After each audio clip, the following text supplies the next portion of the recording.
Friends, study.com में आपका स्वागत है। हमने मुग़ल कालीन व्यवस्था पढ़ रहे थे। मुग़ल काल के अंदर हमने पिछली वीडियो में अकबर पढ़ा था। अब हम जहांगीर पढ़ेंगे। हम जहांगीर के बारे में अब स्टार्ट करते हैं। जहांगीर का शासनकाल क्या था? 1605 से 1627। इसका जन्म हुआ था 1569 फतेहपुर सीकरी। इसकी मृत्यु हुई थी 1627 के अंदर। अकबर की मृत्यु के बाद जहांगीर का अभिषेक किया गया था। अकबर की जब मृत्यु थी उसके बाद किसका अभिषेक हुआ था? जहांगीर का। जहांगीर के राज्याभिषेक होने के बाद कई घोषणाएं की गई थी। उनमें पहली, यमुना नदी से लेकर आगरा के किले तक सोने की जंजीर बनवाई गई। कहाँ से? यमुना नदी से लेकर आगरा के किले तक सोने की जंजीर बनवाई। और 1606 में खुसरो ने विद्रोह कर दिया। जहांगीर ने खुसरो को कैद कर लिया था। पहला शासक जिसने पिता से विद्रोह किया कौन था? खुसरो। पहला शासक कौन था? खुसरो, जिसने अपने पिता से विद्रोह किया था। 1608 में हॉकिंस व्यापार की अनुमति के लिए भारत आए थे। कौन आए थे? हॉकिंस। कब आए थे? 1608 के अंदर। पर उसे अनुमति नहीं दी गई। किसने नहीं दी थी? जहांगीर ने उनको अनुमति, व्यापार करने की अनुमति नहीं दी थी।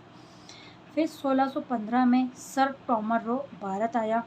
1616 में अजमेर के मैगजीन दुर्ग में जहांगीर से मुलाकात हुई। जहांगीर ने व्यापार की अनुमति प्रदान की। किसको की थी? सर टॉमर रो को। कब की थी? 1616 के अंदर। और वो भारत कब आया था? 1615 के अंदर। ठीक है। इसी समय भारत में पहली बार तंबाकू की खेती की गई। किस समय की गई थी? 1616 में। 1615 में जब सर टॉमर रो भारत आया। और 1616 में अजमेर के मैगजीन दुर्ग के अंदर जब जहांगीर से उसकी मुलाकात हुई और उसने उसको व्यापार करने की अनुमति प्रदान की, तब उस समय भारत में पहली बार तंबाकू की खेती की गई थी। तथा जहांगीर के समय ही तंबाकू की खेती समाप्त कर दी गई थी। जहांगीर ने ही शुरू किया था और जहांगीर ने इसको समाप्त कर दिया था। 1615 में मेवाड़ प्लस मुगल संधि हुई थी। किनकी हुई थी? 1615 में मेवाड़ और मुगल संधि हुई थी। यह ऐतिहासिक संधि मानी गई है। यह संधि कर्ण सिंह व खुर्रम के प्रयासों से हुई। किसके प्रयासों से हुई थी? खुर्रम के प्रयासों से। कर्ण सिंह और खुर्रम के प्रयासों से 1615 के अंदर मेवाड़ और मुगल संधि हुई थी। शर्तें किनके बीच में हुई थी संधि? किनके बीच में हुई थी संधि? बोलिए। संधि कौन सी हुई थी? मेवाड़ और मुगल संधि। इसमें क्या थी? इन दो संधि की शर्तें थी। अमर सिंह कभी भी मुगल दरबार में उपस्थित नहीं होगा। चित्तौड़ की किलेबंदी और जीर्णोद्धार नहीं किया जाएगा। मेवाड़ कभी भी मुगलों से वैवाहिक संबंध स्थापित नहीं करेगा। जब मेवाड़ और मुगल के बीच में जो संधि हुई थी उसकी शर्तें 3 थी। अमर सिंह कभी भी मुगल दरबार में उपस्थित नहीं होगा। चित्तौड़ की किलेबंदी नहीं होगी। उसका जीर्णोद्धार भी नहीं किया जाएगा। मेवाड़ कभी भी मुगलों से वैवाहिक संबंध स्थापित नहीं करेगा। जहांगीर ने 3 विवाह किए। मानबाई और जहांगीर, उनसे हुआ था खुसरो।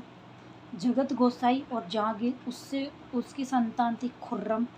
नूरजहां और जहांगीर, ठीक है, नूरजहां की कोई संतान नहीं थी। मानबाई और जहांगीर की संतान कौन थी? खुसरो।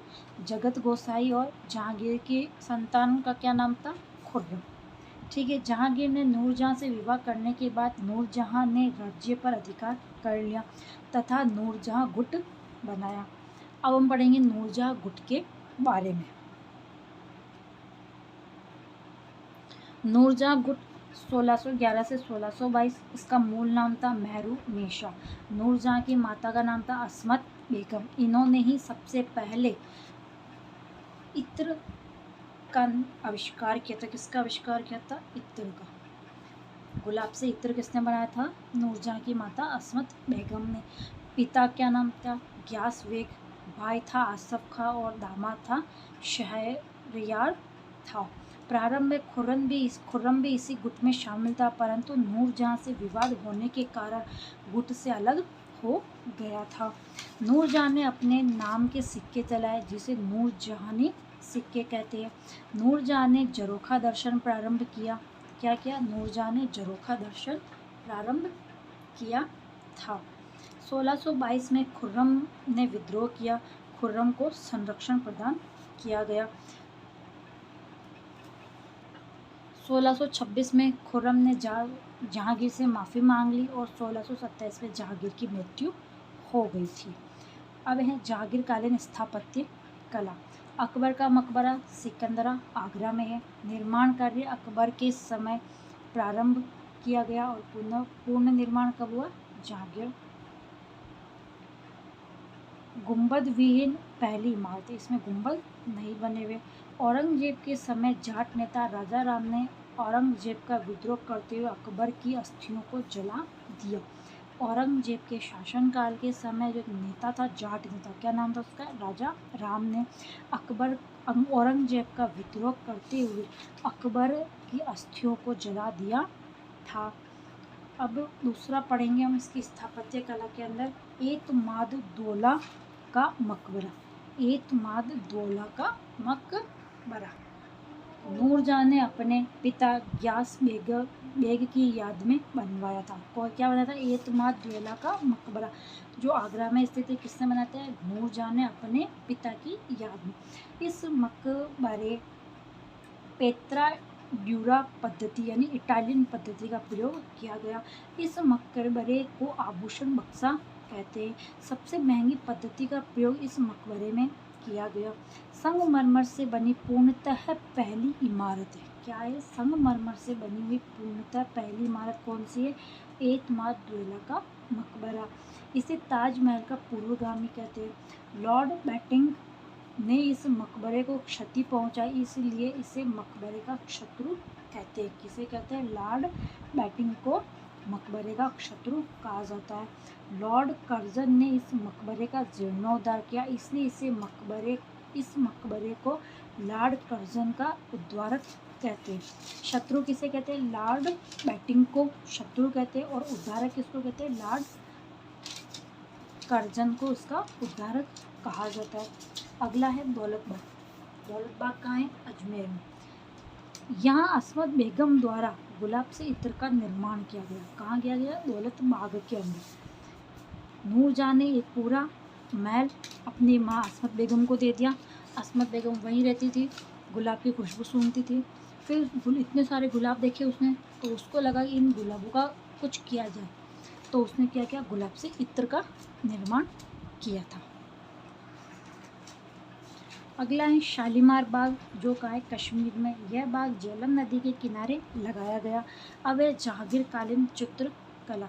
जहांगीर का काल चित्रकला का स्वर्ण काल कहलाता है। जहांगीर किसी भी चित्र को देखकर बता सकता था कि यह चित्र किसके द्वारा बनाया गया है, क्योंकि जहांगीर चित्रकला में बहुत ही अच्छा था, वो चित्रकला में निपुण था, तो वो किसी भी चित्र को देखकर बता सकता था कि ये चित्र किसके द्वारा बनाया गया है।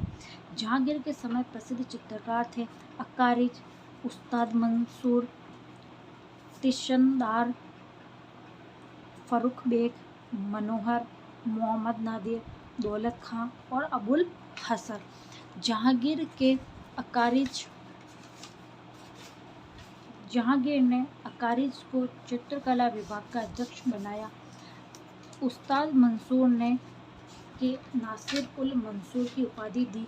यह पशु पक्षियों के श्रेष्ठ चित्र बनाया करता था। अबुल हसन जहांगीर ने नासिर उल जवां की उपाधि दी। यह व्यक्तियों की सबसे सुंदर चित्र बनाता था, जिसे रूपवादी शैली कहा गया। जहांगीर ने बिशनदास के फारस के राजा अब्बास शाह का चित्र बनाने के लिए भेजा था। जहांगीर ने बिशनदास को कहाँ भेजा था? फारस के जो राजा थे अब्बास शाह का चित्र बनाने के लिए उसको भेजा था। फर्रुख बेग, जहांगीर ने इसे बीजापुर का सुल्तान आदिल शाह का चित्र बनाने भेजा था। जो फर्रुख बेग था, वो जहांगीर ने उसे बीजापुर का जो सुल्तान था आदिल शाह, कौन था? आदिल शाह का चित्र बनाने के लिए किसको भेजा था? फर्रुख बेग को भेजा था। अगला है जहांगीर कालीन साहित्य कला। सलीम शाही, इकबाल शाही नामा, तारीख़ जहांगीर, जहांगीर नामा पुस्तक का निर्माण किसने किया? मोतमिद खां द्वारा किया गया। ठीक है।